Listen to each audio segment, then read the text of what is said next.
बिस्मिल्लाहिर्रहमानिर्रहीम। अस्सलाम वालेकुम जी। आज मैं आपको बनाना सिखा रही हूँ खीर पाउडर बनाने के लिए हमें जो चीज़ें चाहिए, सबसे पहले तो हमें 1 कप चावल चाहिए, जो हमने इनको धो के खुश्क करके धूप में खुश्क करके ग्राइंड कर लिया था। 1 कप है हमारे पास चावल। 1 कप हमने लिए खुश्क दूध। 1 कप आधा कप हमने लिए ब्रेड क्रम्स और 1.5 कप हमने लिए चीनी। और इसके लिए हमने लिए क्रश नारियल और थोड़ा सा मैंने काट लिया था, ये नारियल है। और इसके लिए हमें चाहिए पिस्ते बादाम आधी प्याली, और ये मेरे पास थी इलायची, इसको मैंने मोटा मोटा कूट लिया है। चीज़ों को एक बाउल में मिक्स कर लेंगे। ये हम डालेंगे चावल, उसके बाद डालेंगे हम लोग चीनी,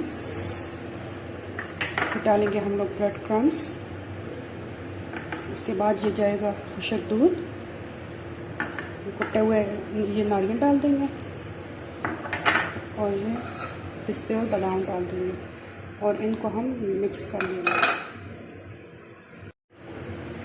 और इनको हमने अच्छी तरीके से मिक्स कर लेना है और एक एयर टाइट जार में डाल लेना है।